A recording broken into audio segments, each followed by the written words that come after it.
Today we have with us Kim Putland, who has written a remarkable treatise on Alfred Hitchcock's spy and espionage genre movies, integrating the current world events into the treatment of the unfolding of the stories in these special movies.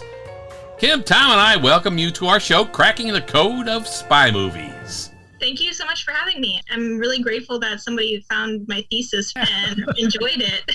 Yeah, it was fantastic, actually. It was. Yeah, we're very, very happy to talk to you because you had some good stuff in there. Yeah, we've done podcast episodes on about 8 Hitchcock movies so far, spy movies, and we'll continue to do so because they're fascinating movies and they're intriguing spy movies.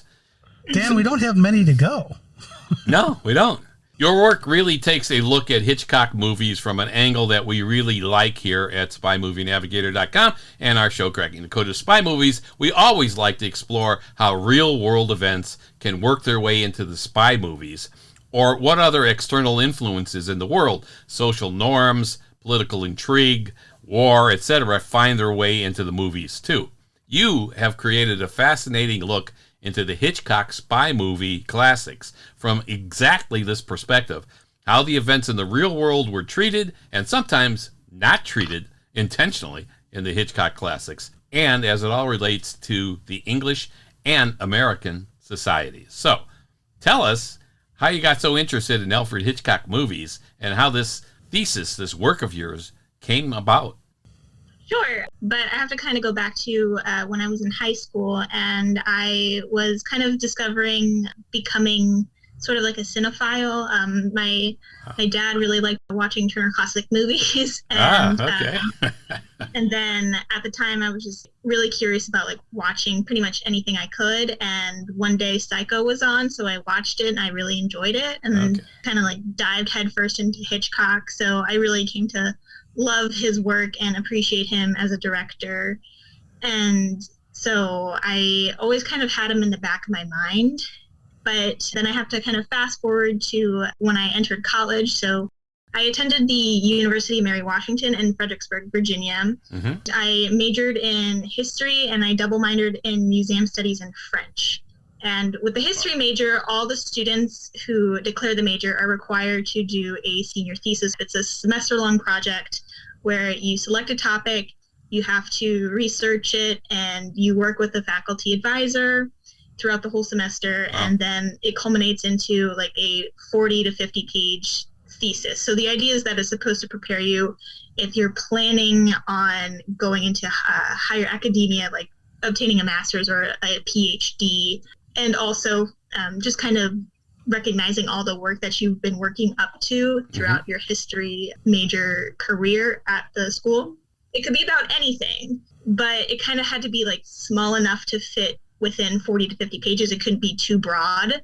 And I kind of knew I wanted to do something with movies, but I wasn't really sure what. And so the summer before I was going to write it, I ended up watching, I don't know if many people really know this movie, but it's a movie called Hitchcock. It's a biopic from 2012. Okay. It stars Anthony Hopkins as Alfred Hitchcock and Helen Mirren as his wife, Alma. Yeah. And it's specifically about the making of Psycho, so it details that process. And I just decided to throw it on during the summer. And there's a scene early on where he's just coming off the high of North by Northwest, doing really well. And he's looking for his next movie to direct. He's wondering, what do? I don't have any ideas. And Alma says, well, I hear that they are going to make an adaptation of those Ian Fleming James Bond movies. Why don't you direct one of those? And he said, I already directed a James Bond movie. It was North by Northwest. And it kind of like lit a light bulb in me. And I was thinking, wait a second, that's actually really interesting. And so I spoke to my faculty advisor about it, and she loved the idea. So I pretty much kind of looked through his filmography and saw, well, he's directed 14 spy movies. It's a genre he frequently went to. And I noticed that even though they get talked about a lot individually, they weren't really being discussed collectively. And so that's kind of where it just started. Yeah, that's great. That's a great story. Yeah. That's super. So we want to turn it over to you to talk about each of the Hitchcock spy movies. We're going to start with the 1934 version of The Man Who Knew Too Much. And we'll take it all the way through the 1969 Topaz to get your perspective and the way you were looking at these movies when you were writing your thesis. Yeah. So how do these things kind of interrelate with each other as well, if there's anything you can talk about that? And comment on how you broke it up into the decades, the 30s and 40s and pre-World War II and World War II stuff with the U.S. and England. Yeah, so at first I looked at the decades specifically just because that made the most sense to me to break it up chronologically, because in the 30s, he's still in the UK, so most of those movies are actually spy movies. And then he moves to America in 1940s. He has a handful there.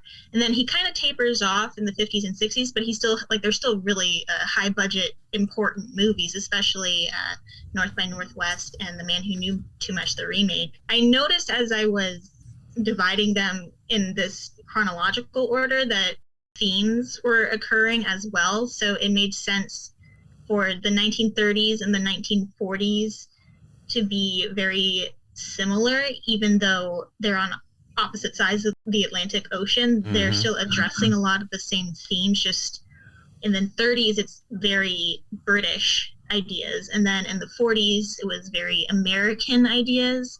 And then with the 50s and the 60s, now the world has entered this Cold War, and how does he grapple with the changed landscape and how those themes kind of still take a kind of a pro-American stance, but ultimately ambiguous at the same time. Yeah. So I was noticing that even though, yes, they are divided into these 4 decades, there's two main sides of the coin for these movies. Yeah, So- it definitely has some ambiguity in who the enemy is in some of the movies and all that kind of thing. So, yeah, go ahead, Tom. Yeah, so I was going to ask, so in The Man Who Knew Too Much, which was his first one, right, there's a fact that you talk about that we didn't catch. We did an episode on The Man Who Knew Too Much, although we combined the two of them into one episode. But you talk about something there that we didn't catch when we did that, and that's about the shootout at the end of the 1934 version of the movie. Yeah. And can you talk to us a little bit about that and where they got that idea and kind of how it ties into real world stuff? Sure. So Hitchcock actually described it himself. One of the sources I was looking at was his interviews with the French director Francois Truffaut from the 70s. And he just pretty much broke down pretty much every movie in his career. And he mentioned specifically this siege in 1911, which I think he would have been about 12, 13 years old when that happened. And even though a few years later, or 20 years later, he is directing a movie, I kind of think that he must have had that in the back of his mind, that there was this anarchist shootout that happened years ago, but those were still kind of common tensions in the 30s, even though the new threat was more the fascism and Nazism of Germany and Italy. Soviet Union was still doing pretty well for itself. It was brand new, and communism and anarchism, even though they were a little bit of a threat of the earlier part of the 20th century, they were still in the back of people's minds. And I think this was a weird, well, not necessarily weird, but just a moment for Hitchcock to kind of play upon the headlines and utilize that into telling this story. Okay. Yeah. Great. And what was the name of the siege? Did we mention the name of the siege? I don't know. In your paper, you called it the Siege of Sydney Street of 1911. That's right. Yeah, it's not a super well-known period in history. It was just briefly mentioned in those interviews that he had, and I went digging through newspaper archives to find it. Yeah. Yeah. That's pretty cool. So if anybody wants to look that up, it's Siege of Sydney Street of 1911 in London, huh? Yes, Cool. exactly. Well, hey, it works its way into a Hitchcock movie. That's pretty cool. All right, we're going to move on to 39 steps. But before we do that, Kim, we want to ask you, in your work, when you created this, you had an overall theme to this that tied all of these Hitchcock espionage movies together. Can you talk a minute about that before we move on to the 39 steps? Yes. So the whole point of my thesis was that it's not supposed to be film analysis. It's meant to be historical research. Mm-hmm. And even though the movies are the primary sources themselves, it's kind of hard to not analyze them in a more literary sense. But mostly I was trying to see, well, how do they reflect the periods and times that they were set in?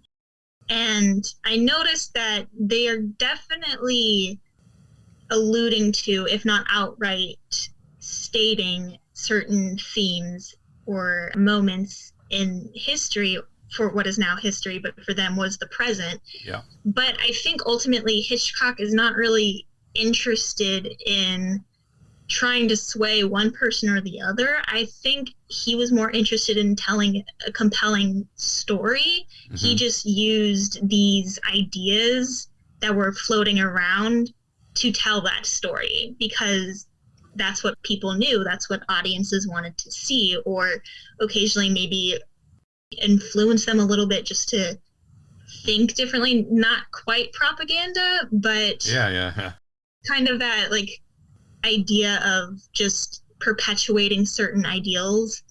And ultimately, I never really saw Hitchcock as a very political director, even though he clearly has his heroes and his villains, especially when we get towards the Cold War movies. Yes. At the end of the day, he still views them as people, and it's really a human struggle than it is a political struggle.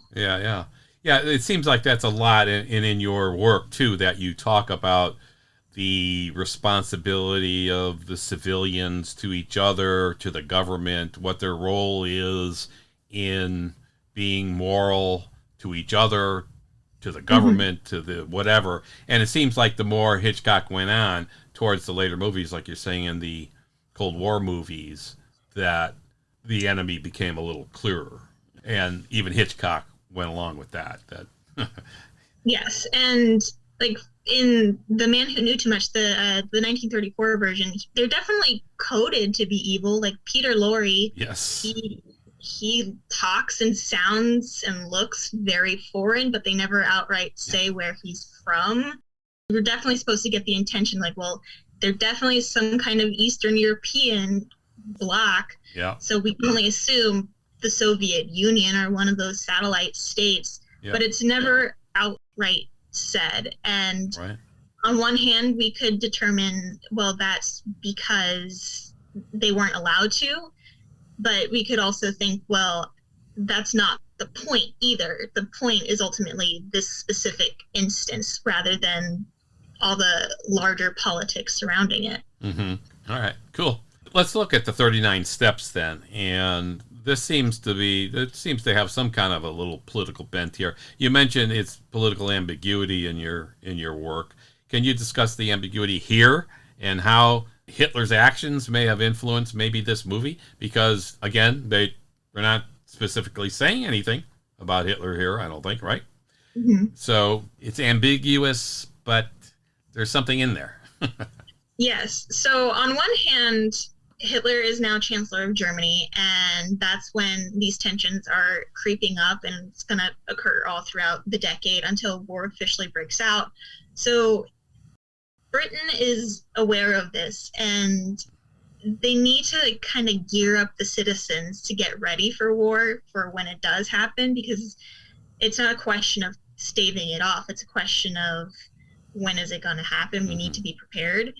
And I think that's kind of what the main throughway is of the 39 steps, where you have all these people coming to the aid of Hannah, and how they're just like common British folk. Like they're not very wealthy, they're not like special gentlemen, they're just like farmers and urban dwellers who are just there to help him as needed. And it's kind of giving this idea of we need to help each other so that we can fight the enemy. But at the same time, because they're not outright saying where these villains are coming from or what the real threat is, there's still this underlying idea of at the end of the day, this is just what we should be doing, period, regardless of the political situation. Okay, so I like the fact that you say regardless of the political situation, because you talk in your thesis about the speech, the political speech that Hannah has to give when he's in that rally or whatever. And he's making it all up as he's going along. And he's making it up. But it definitely had a political flair to it, kind of. So because you mentioned that Hitchcock doesn't tend to take sides. Was Hannah talking out of both sides of his mouth, or what do you think he was doing there? I've always interpreted that scene as Hannah, at the end of the day, even though he's making it up as he goes along, and he's just trying to stall for time so that he doesn't get caught, he's also being very earnest at the same time, where he acknowledges that people have been helping him, and he understands that people have really come up to his aid, even though he's a complete stranger. He's not from the United Kingdom. He's Canadian, and there is definitely like a slight political bent, but I've always interpreted it as like a very centrist, we need to come together sort of approach, rather than this side is bad and my side is good. Oh, okay. At the end of the day, that's good insight. We could use some of that today. We could, absolutely. Yeah. I see it as more just a scene where he recognizes that even though there is a political organization out to get him, it's really all about making those bridges and having a community to support one another. Okay. Yeah. That theme seems to come through in multiple Hitchcock movies that we're going to be talking about here, right? So it's good, and Robert Donat was just absolutely terrific. All right, so let's take a look now at Secret Agent. That's one of our favorite movies. We liked Secret Agent a lot, 1936, which we think gives us a more direct political bent maybe than some of the other Hitchcock movies. To us, this seemed like an anti-German propaganda movie that was pretty well done. Why do you think Hitchcock changes his pattern here, or does he? And maybe here there's a little call out for a political enemy here, it seems. Yeah. So again, Hitler's still gearing up. He's showing his aggression. Germany is really trying to assert its dominance, and Britain's trying to, again, just try to gear up and prepare for war. Inevitable. Yeah.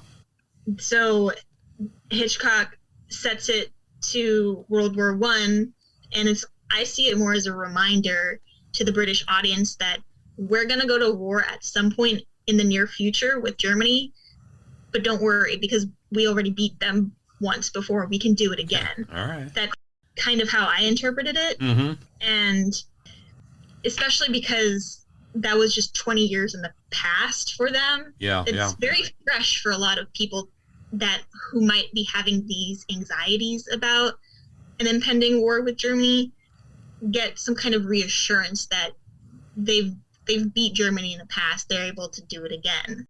Oh, that's good.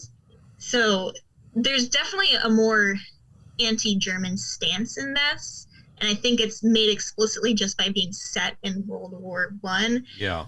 Otherwise, it could have been set at almost any other point, and it probably wouldn't have been as blatant. Mm-hmm. But I still think Hitchcock is still trying to put more human morality at the front and center. It's just the background gives a little more flavor at the same time. Mm-hmm. Okay. Yeah, there's a lot of conflict within the movie too, when they're supposed to kill the spy in the mountains there, and should they do it or not, and then Ashenden is thinking, should I or yeah, it's like a whole moral quandary where his fake wife, she's in it for the glory, the fun, and he criticizes her for that. He's you think this is all a game? We're talking about people's lives are at line. But then when he's faced with that question, she parrots that back at him and says, you might be murdering somebody. Doesn't that bother you? And to me, that's ultimately the thrust of the story is what is the point of supporting our country if it means hurting people at the end of the day? Yeah, that was a question there, for sure, without doubt. And it was brought out rather specifically in that movie. So there is a lot with the moral judgments of people and their commitment to the government, their commitment to each other, and their commitment to the moral community. And those are tough conversations and tough thoughts to have. So pretty good. Yeah. Dan, you're talking about the moral and the morals in the community and everything. And then Kim, you in your thesis though, you skip sabotage and jump to The Lady Vanishes. So can you tell us why did you skip sabotage? Because I think you said somewhere you didn't think it fit your thesis. So can you talk a little bit about why?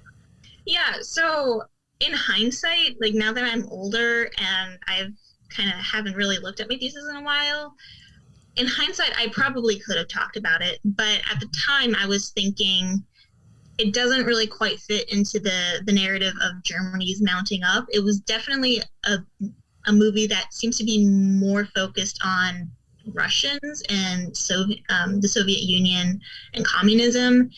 And I kind of chalk this up a little bit more to just myself trying to figure out and ultimately not being able to see how can I like weave this into my argument. And at the time I just couldn't. Yeah. Okay. Sure. Makes sense.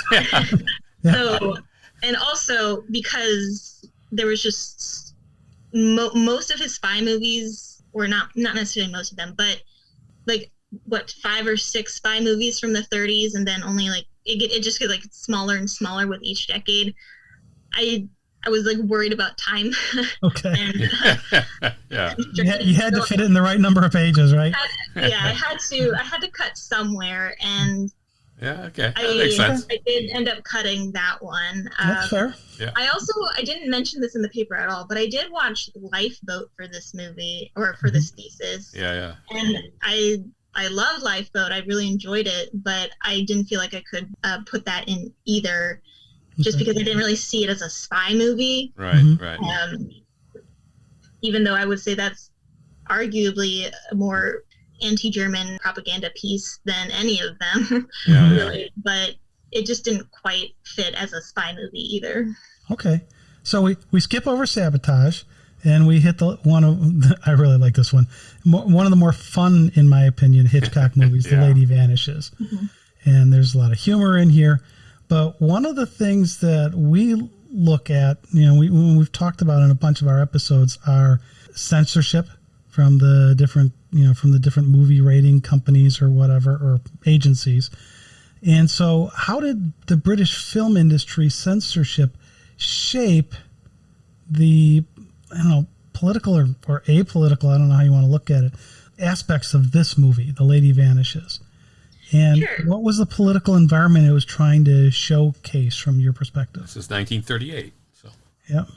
Yeah. So I don't know, and I don't remember if this came up in my research, if the UK had a Hays Code equivalent. Yes. I'm not positive, but from what I gathered, I think they were a tiny bit, not much, but a tiny bit more lenient, and they wanted to be more explicit in their political tones, especially because it is at that time it was still an imperialist power. And so especially when you have an impending war with Germany on the horizon and you're just waiting for the shoe to drop on that, they wanted to prepare their citizens for this war. And whether it was a conscious decision or not, they saw film as an opportunity to do that. And I think just in these few movies alone, Hitchcock, again, whether he consciously did this or not, kind of recognized that, and you see the evolution of it in these movies, from The Man Who Knew Too Much all the way to The Lady Vanishes, where it's almost very, very apolitical, and it like slowly gets a little more political over time while still maintaining enough distance to not have a very overtly political message at the center. Yeah. The train battle at the end is pretty kind of specific, but not specific. Again, you don't know who the enemy exactly is, and where it's all going with that. So it's, yeah, I think I don't know if Hitchcock ever really said anything outright, but I do get the impression that he certainly had his allegiances, and he was going to show it somehow, just in an entertaining fashion. Mm-hmm. Well, he did there. Yeah, he did. I mean, The Lady Vanishes is a great movie in every way. It's just a fun movie. You do get to laugh a little bit. Michael Redgrave was great. The whole movie is a little lighter than most Hitchcock movies. Yep. But it's still a serious theme. Yep. And the tension. So that's good. Always, you got to have that tension. It's good. Let's go to the USA for some of the movies. Like Foreign Correspondent is a great movie. You talk about this movie longer than most of the other movies in your work. And you talk about the propaganda of the movie and the hotel sign and so on, which is kind of cool. You might want to talk about that a little bit. So can you share some of that with our listeners? Yeah. So Foreign Correspondent was probably, I wouldn't say it's my favorite Hitchcock movie. That's North by Northwest. So I was really excited I got to watch that for this one. But I think it was the most fun to analyze for this thesis because I think it was the closest to a propaganda piece that you could get in all of these movies. And even Joseph Goebbels himself outright said that Foreign Correspondent is like a great piece of Allied propaganda. And there you go. I think if the master of German propaganda says that must say something about your movie.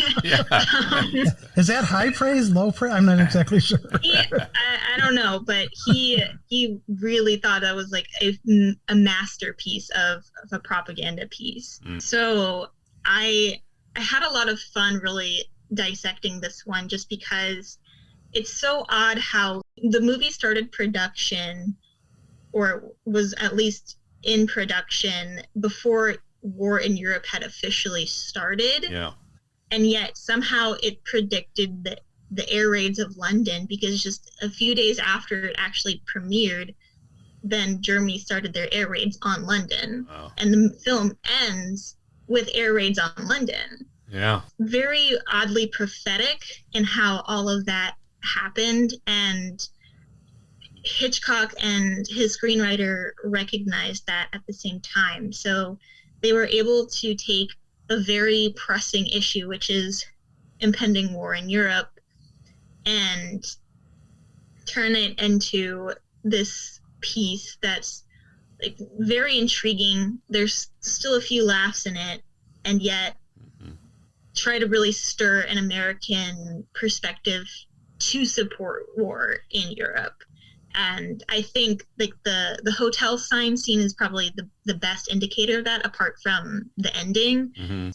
Joel McCrea, he's trying to escape and he decides to climb out the window, and then he is at the rooftop and the sign says Hotel Europe, but then the E and the L burn out and it says Hot Europe. And yeah, doesn't he bump into them or something? I think he. Right? I think he bumps into them. Yeah, it's been a while since I've seen it. It's Hot Europe. Oh man. But I think that's just like as blatant as you can possibly get without actually saying something because it's all visual. Yeah. So, but when you're watching it too, I mean, if you're not paying attention, you kind of miss that really. But when you finally realize it, you go, oh boy, yeah, that's pretty straightforward there. Yeah, absolutely. And I think that like the final scene too, where Robert Cummings is at the top of the Statue of Liberty, and he wants to help the German, like he doesn't want the German to fall to his death, so he like tries to help him, but at the end of the day, the German falls to his death from the Statue of Liberty. Like even though it's like very typical Hitchcock to have these landmarks as like climactic moments, I think there's definitely a lot to be said where the climactic scene is at the Statue of Liberty. Yeah. A beacon of like American hope and prosperity. So there's definitely like, again, this human morality coming into it because he doesn't intend to kill this guy, but he isn't able to help him, and so he plummets to his death at the feet of the Statue of Liberty. Yeah. Yep. Yeah, it's a great scene. It's a great scene. It is. Now, and it's at the end. Yep. So let's talk then about Notorious, where in your thesis you talk about the fact that most of the political stuff in that movie is in the first 30 minutes. Mm-hmm. And so why do you think the political elements stop after the first half hour or so? I think with Notorious, especially when you have Cary Grant and Ingrid Bergman, Hitchcock got way more interested in the romantic intrigue. And the political undertones are all foundational, and so they need to set up this romantic drama. But at the end of the day, the movie is about this romantic drama between Cary Grant, Ingrid Bergman, and Claude Rains. Yes. And it just sets the tension. So it's setting up a lot so that we know who to root for and who not to support. But even if we take out those 30 minutes, you can kind of still get an idea of who are we supposed to be supporting, and why don't we want Claude Rains to be with Ingrid Bergman? We want Cary Grant and Ingrid Bergman to be together, but they have like their own personal struggles that they need to overcome. And I think Hitchcock just really preferred that, especially when the war is over. It's still fresh in everybody's minds, but it's over now, and it still looms, but I kind of see it as like a little bit of we can move on from this, and this story is an opportunity to do that. Yeah, that's a good angle. I think that's a good analysis. You do have the seriousness of what they're trying to do in the wine cellar with uranium with the uranium, but then you do have this love story, and you're right. You kind of feel bad for Claude Rains in a sense, because you think, oh, geez, he's getting kind of manipulated every which way from every side, and he is played every way possible. And he is. But then you're also you can't help but be on the side that you think is good. The side with stopping these guys from maybe creating another war. So to go further with this, you quote film scholar Sam P. Simone, who says that he believes that Notorious is Hitchcock's appraisal of the American democracy and how the institutional maintained peace in the post-war global society. But right after you say that, you give a contrarian view by film historian Nora Gilbert. So can you kind of talk through that a little bit? Yeah, so Sam Simone, I believe the book that I found of his was a thesis dissertation of his that got turned into a book. And his whole argument was that Hitchcock's war movies, specifically, not necessarily spy, but all the movies that he made like during World War II, so that would include Rebecca and The Shadow of a Doubt. He said that all those movies are propaganda pieces in one way or the other. And to an extent, I understood where he was coming from, but I didn't really agree with the overlying idea that this was very intentional of Hitchcock because he was a secret activist. Based on all my other research, he didn't really seem like the activist type. He was a storyteller, and that was what he was first and foremost. Mm-hmm. The politics just kind of fell into his lap because of what was going on. And Nora Gilbert, as a feminist historian, she really counters that, and I don't think she was talking to Simone directly, but she recognizes that Alicia, or Ingrid Bergman's character, is ultimately a pawn in this story, and her value is her body and her sexuality, and it's kind of discussed in the film as well that she doesn't want to do this. She wants to be with Devlin, and she begs him to not have her do this, and you can tell that even Devlin is really conflicted, but he's still loyal to the United States government, his employer, and sees that this is ultimately the best thing to do. And so she's just devastated that he won't even admit that this is wrong. And she ends up going with it, but not because she feels like it's the right thing to do, but just because at that point in the movie, she doesn't really have anything else to do. And Gilbert's really trying to show that, definitely in this instance for sure, but in, like, I would say other, especially when we get later into these spy movies, this is where, like, that post-war criticism starts to appear, where Hitchcock is really looking at, now we need to be distrustful of our own government. Yeah. Not necessarily on a paranoia communism threat that we see later, but just now starting to question, what did we just go through, and is it always good to just support our government for the sake of supporting our government? Sometimes they do very questionable things, and we need to address that. Yeah. So it's a great movie, Notorious. Whether people have seen it yet or not, they should see it. If you've seen it, watch it again. It's just a terrific movie all around. Acting, story-wise, everything. It's terrific. That was a nice analysis, Kim. So yes, definitely. Notorious kind of finishes off his wartime espionage thrillers, which are among the least politically ambiguous films.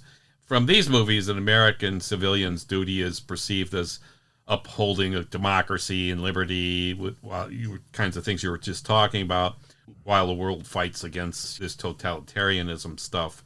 And the propagandists are American, and while the enemies, again, never explicitly Nazis, they're German in many cases, nonetheless, right?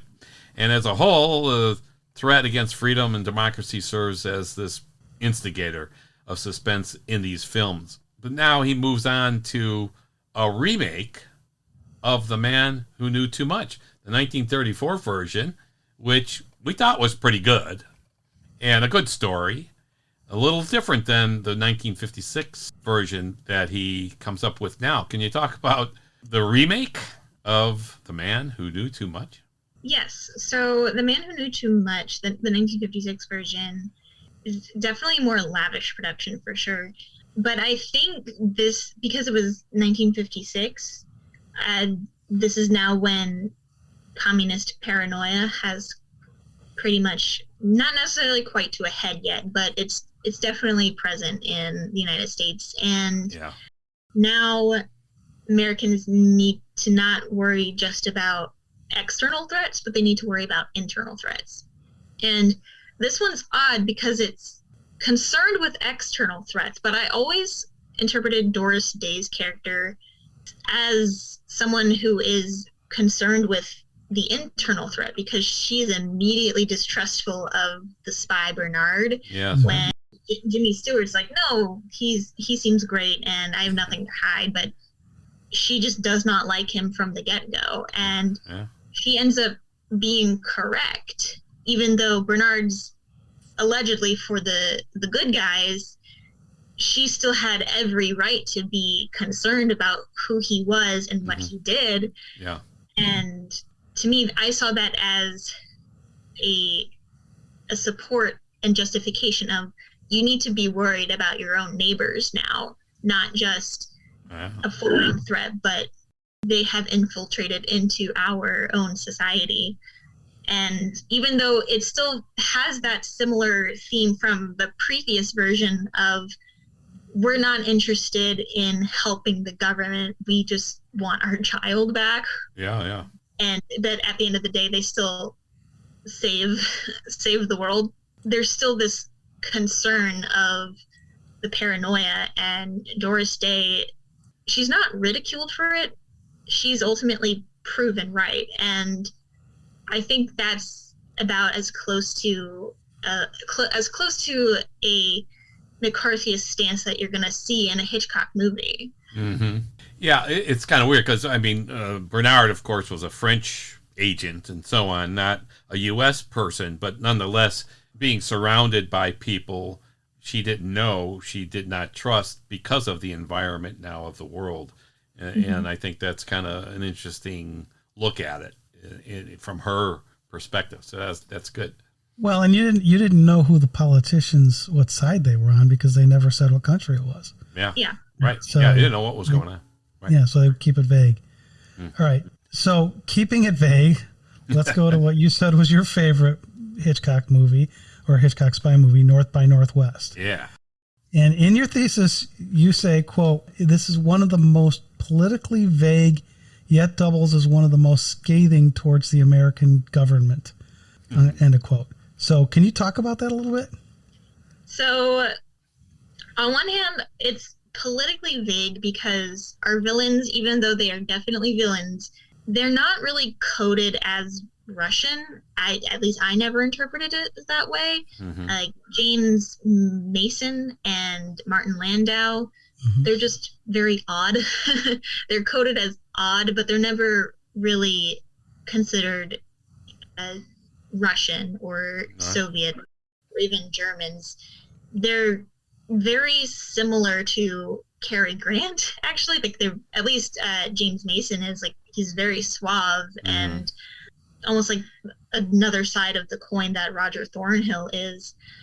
And that, as villains, they're again never ever said what organization they are affiliated with. Right.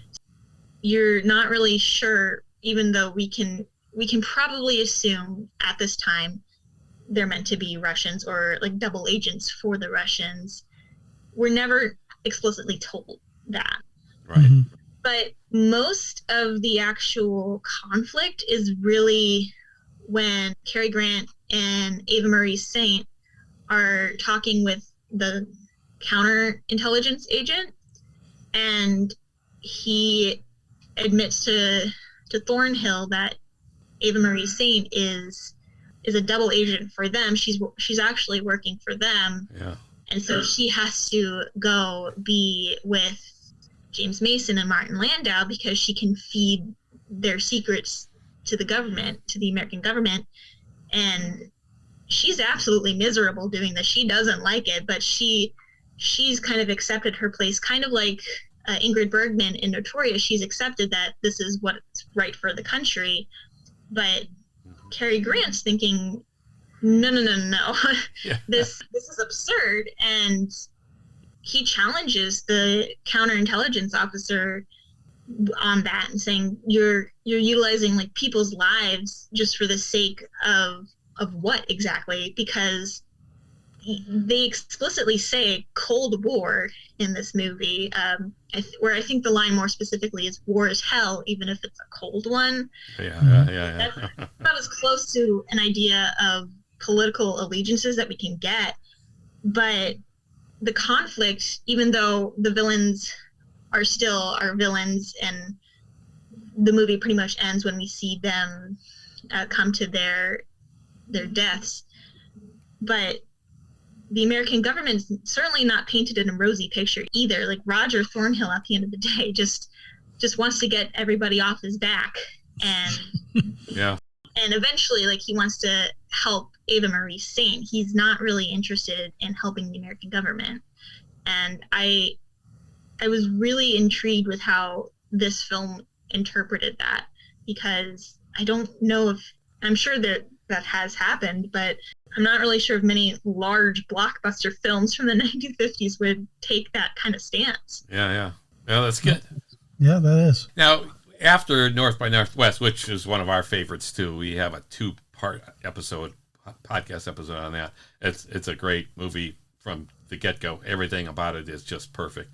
He moves on, and he's now moving into some movies, Torn Curtain and Topaz, that probably not all that popular or successful in terms of Hitchcock movies, or ones that people pay attention to a lot. But let's talk a little bit about both of those and what your take is on Torn Curtain, if it fits in with any of the other movies and so on.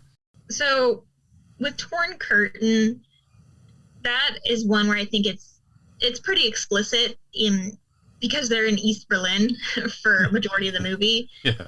East Berlin is under communist control. So if you're saying East Berlin in a movie from 1963 or 1964, yep, it's probably going to assume communism.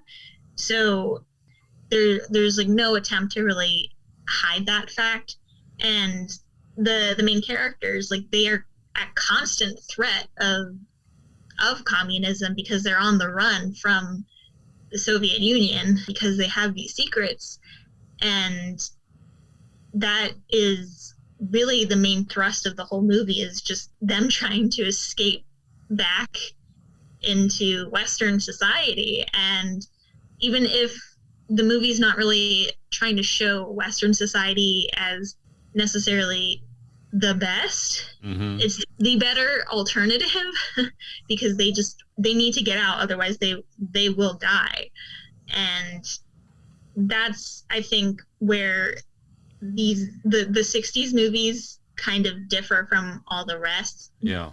They are going to be the most explicit in that regard, and yet they still have this thread, just like a little thread of the human aspect of it. The human experience is really what matters.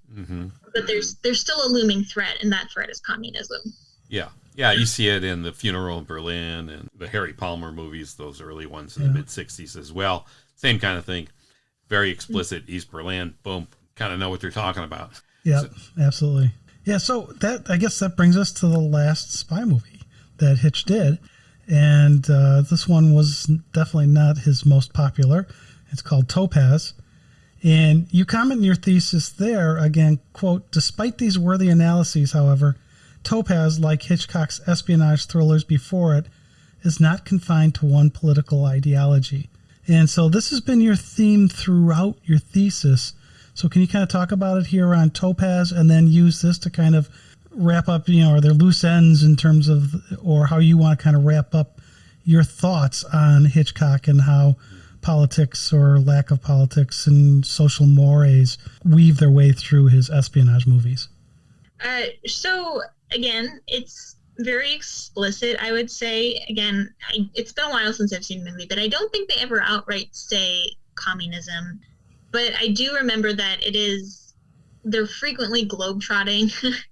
And so you end up in Cuba at one point, and it's set during the Cuban Missile Crisis. And so they don't need to outright say this character is a communist, right? This character is a capitalist, but it's just still textual at the end of the day.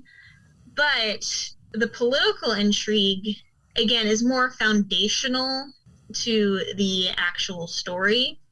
And one instance that always struck me was how the main female character, she gets killed because she was the lover of the main character, who is a French spy, but she was also the lover of the Cuban insurrectionists, and the Cuban insurrectionist leader, who is definitely not Fidel Castro. He kills her, but not because she's actually part of the Western world, but because she betrayed him as a lover, and that's what ultimately gets her killed. And then the weird thing about Topaz is that it has like 3 different endings. And I don't remember, but I think the ending that I got is the one that I talk about in the thesis, where the main villain, he commits suicide, but even though that's a win, so to speak, and then it like superimposes with Cuban Missile Crisis is over and a headline, there's a montage of all the people that have died. And to me, I always interpreted that as, yes, this political moment has passed, but at what cost? And it's showing people from both sides to show that at the end of the day, this is a human concern, not just a political one. Okay. Has these ideas of more explicit political themes, but they're never quite the main thrust. They're always just there to add tension rather than show support for one side or the other. Okay, cool. We've gone through all of the movies here. Now, one thing I don't think we did, Dan, at the beginning is the name of your thesis is called Sounds Like a Spy Story, The Espionage Thrillers of Alfred Hitchcock in the 20th Century English and American Society, from The Man Who Knew Too Much, 1934, to Topaz, 1969. So if you search for Sounds Like a Spy Story, you can probably find the thesis. Yeah, and it is a really good read. I enjoyed it. Yeah, it's a terrific read. We enjoyed it so much we wanted to talk to you. So yes, thank you so much. Yeah, this is great. So Kim, you wrote this thesis 7 years ago. So now I don't know if you've gone back to these movies at all. I mean, has anything changed in your mind about what you wrote in the thesis, other than you said you might put sabotage in there if you had more room to be able to put it in? I don't think anything has really changed. If anything, I still stand by pretty much everything I've written. I've never really kind of backtracked and was like, well, I might have read a little too much into that. Mm-hmm. Because at the end of the day, Hitchcock is what he was, a storyteller, and that was his main interest in life. Mm-hmm. And based on all of my research then and occasional research now, he just never really made any political allegiances known. Okay. And so we can probably guess what they were because he was British and he moved to the United States. So we can assume, but he never really fancied himself an activist. And so I just never saw it as these movies need to be viewed as propaganda pieces. They come close at times, but they're never really at that level. It's not like Casablanca, which I think we can pretty much interpret as an anti-German propaganda piece, even though it's a phenomenal movie. Yes. At the end of the day, it was meant to just be a propaganda piece. It just happened to do really well. Yeah. And it still goes hard today. I showed it to my husband a few months ago. He had never seen it before, and he loved it. Casablanca? Oh, that's a great movie. I think it might be my all-time favorite movie. He was really into it, and I did have to explain to him the Vichy water scene at the very end because he didn't know that. And I was like, oh, you didn't know that? But so something like that, I would say is almost very explicitly meant to be propaganda. Yeah. Mm-hmm. But Hitchcock movies, even at their closest, are not quite there. And I certainly still see a lot of that. When I do go back to some of these movies, I still stand by everything I've written. Ultimately, Hitchcock he was good at storytelling. He knew what he wanted to do, and that was ultimately what he was interested in. Yep. What are you doing now, by the way? Currently, I am working on my master's in history at Old Dominion University. Oh, wow. But I actually have a podcast of my own. Oh, really? Right. A friend and I started it earlier this year, and we watch movies that have been based on historic events and people, and we try to determine what is historically inaccurate and how does that serve the story, if that's a good decision or not. What's the name of the show? Yeah, it's called As Told by Hollywood. Told by Hollywood. Okay. It's on Anchor and Spotify right now. All right, thanks a lot, Kim. This has been terrific. A lot of fun talking really to you. Has. We appreciate it. If people want to get a hold of you or find you, where can they look? You can check out our podcast, As Told by Hollywood, and that is on Instagram at As Told by Hollywood, and it's on Spotify and Anchor. Terrific. That's great. We'll take a look at it, too, and take a listen. All right. Okay. That's a wrap. Tom and I ask you to follow us on Facebook, Twitter, and Instagram, too, and YouTube. And please subscribe to our show, Cracking the Code of Spy Movies, through your favorite podcast app. Thanks for listening. We appreciate it.